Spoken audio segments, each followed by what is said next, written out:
e vamos direto ao vivo até o Fórum de Contagem em Minas Gerais, onde a repórter Lívia Mendonça, loira sinistra, acompanha o julgamento do caso do goleiro Bruno. Boa tarde, Lívia.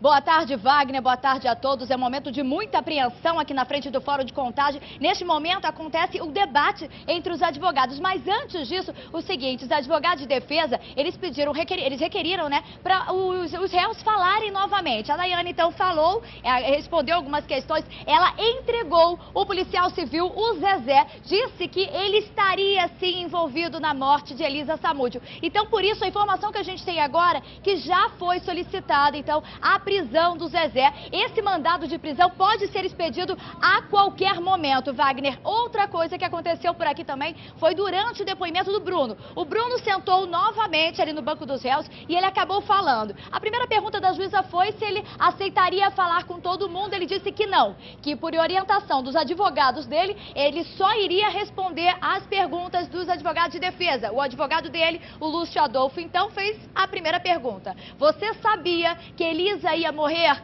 Olha só a resposta do goleiro. Diz que sabia e imaginava, justamente porque Macarrão e Elisa estavam se desentendendo muito. Citou até de uma possível agressão do Macarrão contra a Elisa. Então, imagina, Wagner, quais expectativas que estão aqui no Fórum de Contagem. Agora, Lívia, me diga um negócio. Hoje eu vi no jornal que ele não foi réu confesso, mas que ele ontem teria admitido que sabia que a morte da Elisa Samúdio poderia ter acontecido diante, isso segundo o depoimento dele, e diante do que o Macarrão falou para ele. O teu problema eu resolvi, você não tem mais esse problema. Confere com aquilo que foi dito pelo Bruno no fórum?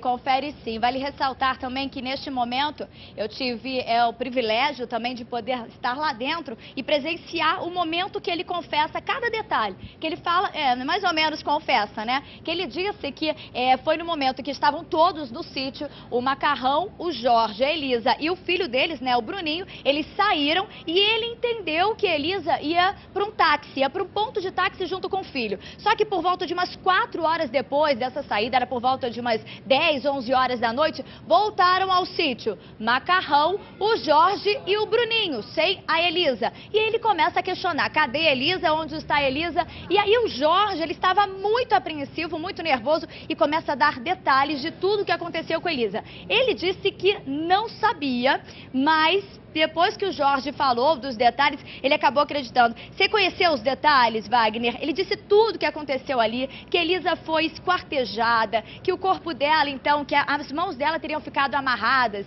Macarrão que teria segurado as mãos dela, que este homem, né, de nome Neném, que depois Bruno disse que Neném é o mesmo apelido para Bola, que esse homem teria, então, enforcado, né, a Elisa, e aí sim ela morreu, depois o corpo foi esquartejado e parte deste corpo, então, foi jogado aos cachorros, Wagner. Ok, eu vou exibir uma matéria agora e volto com você aí, Lívia Mendonça, porque o goleiro Bruno já confessou, já praticamente confessou, porque hoje começou cedo o 4º dia de julgamento do caso da morte da Elisa Samúdio. A repórter Diana Rocha me dá os detalhes. Vai! A movimentação na porta do Fórum de Contagem é grande. A atual mulher de Bruno, Ingrid Calheiros, chegou cedo e não falou com a imprensa. Logo depois, a mãe de Elisa Samúdio, Sônia Moura, chegou acompanhada da advogada Maria Lúcia Borges. O assistente de acusação, José Arteiro, falou sobre o caso. A defesa não quer o seu filho. Por quê? Por que não quer? Eu estava com você. Por volta das 8 da manhã, Bruno entrou no plenário. Escoltado por policiais, ele permaneceu o tempo todo de cabeça baixa. Ao lado dele, a ex-mulher Daiane Rodrigues, que estava sentada. Hoje, promotoria e defesa fazem os debates na fase final do julgamento. Após esta etapa, o Conselho de Sentença, formado por 5 mulheres e 2 homens, se reúne em uma sala chamada de secreta, onde analisarão quesitos para a definição do veredito. Se os jurados julgarem os réus culpados, a juíza Marisha Fabiana Rodrigues Lopes, que preside o tribunal do júri, vai determinar a pena. A delegada do Rio, Alessandra Vilk, que abriu o primeiro inquérito contra Bruno pela morte de Elisa, comentou sobre o depoimento do ex-atleta na tarde de ontem. O Bruno, ele não confessou. Ele tentou a todo momento dizer que ele tomou conhecimento após os fatos, que ele não foi o mandante. É óbvio que ele iria tomar essa atitude, ele não vai confessar que foi ele que foi o mandante. Mas está bem claro, e as provas do inquérito policial demonstram isso, que ele realmente foi o mandante. Até porque quem fala que ficou 1h30 lamentando e ficou preocupado, não bebe a noite inteira numa viagem para o Rio de Janeiro, nem vai a 3 festas depois.